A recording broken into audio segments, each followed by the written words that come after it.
In your song First High, which is from your album Denim Diamonds, you mentioned Bruce Springsteen quite a bit. Would you say that he's one of your musical influences? And who are some of your biggest musical influences? I'd say he's a great musical influence and also a very great representation of just like classic American rock and roll, which as much as I, talk with a bit of a twang and naturally kind of make a country, sounding music, especially lyrically, that I like to be a storyteller, right. More than repeating choruses, which is just a different way of building up tracks, kind of.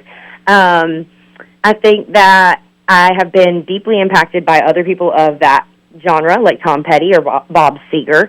And then there's also great women like Loretta Lynn, Wanda Jackson. My favorite all-time recording artists, I would say, are bands like Radiohead and Neil Young and Merle Haggard, which don't really have that much in common except for that they've made vast bodies of work that they're largely responsible for writing, right. That I'm interested in all of it. Whereas I'm a fan of so much music where it's like I like a certain album or a few of their tracks, right. But as like career artists who like wherever they went, melodically, I was interested in throughout their whole career.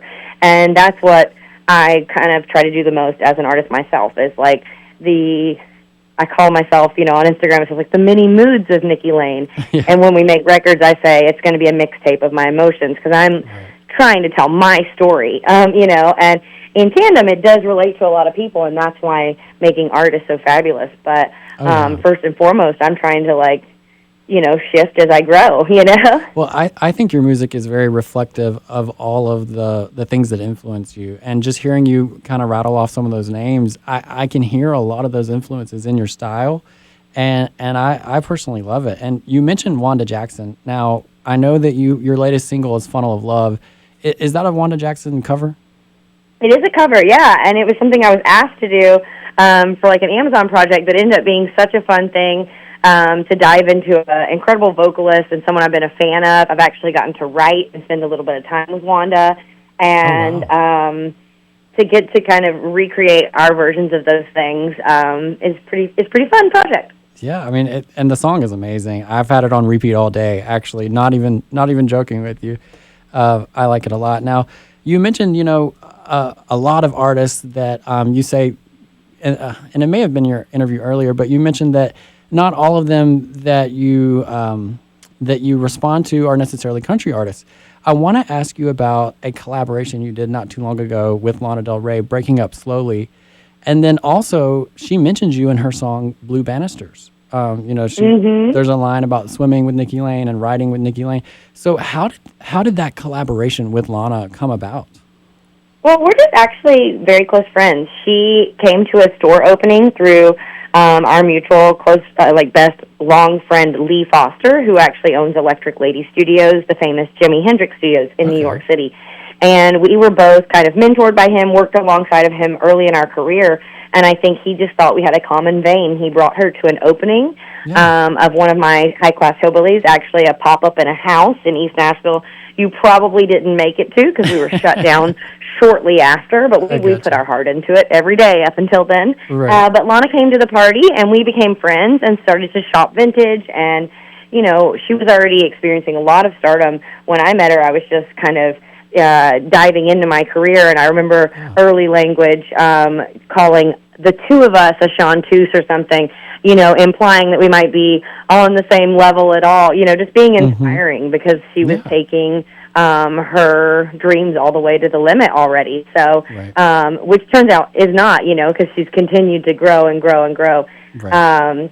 But she just has always been a great peer. And so, in turn, you don't always, I had an ex-husband of many years and partners. You don't always write with people just because you're two artists in a room. And we don't write super frequently, but I think we both love to throw back quick quips at one another about sentences that come out of one another's mouths, and occasionally those things turn into melodies, and melodies very quickly turn into songs. So it is a collaboration just by getting to be able to spend enough time to let all the things happen, if you will. Yeah, and that's such a special friendship, I feel like, to be able to kind of volley off of each other and write together and kind of respond to each other in that way. That's a great collaborative effort and a great friendship to have, and not everybody has that.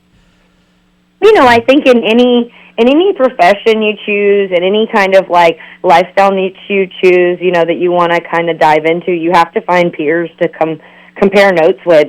My female musician friends and male musician friends that are in the same like maybe genre or like level as me are extremely valuable consultations, if you will, leaning on one another to go, is this normal to feel like this, to want to do that, to think that I should, respond, it's just, and I think we need that in every, even if it's, how we raise our kids or how, you just got to lean on your peers to go, oh, yeah, help for, and so I think that's what music is for so many people, is an opportunity to go out and, like, find a common denominator. And I always joke at the Nikki shows, like, well, we know one thing you guys all have in common. You love Nikki Lane music. That's true, that's true.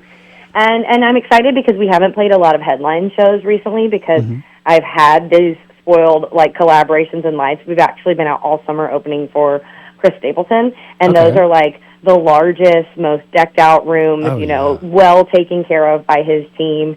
And then he puts on such a dynamic show every night that it's, inspired me to kind of, like, we've got a pedal steel player, we've got 2 singers, we've got a fiddle player that'll, like, knock your socks off, and it's, like, the band is growing because we want to grow to be able to support that kind of music, but then it's going to create an even bigger and better show for you guys in Meridian, or, like, the headlining shows as I get to continue. Oh, and we are so excited to have you here at the MSU Riley Center on August 8th at 7 p.m. And I think right after that, you're right back with Stapleton, if I remember correctly, right?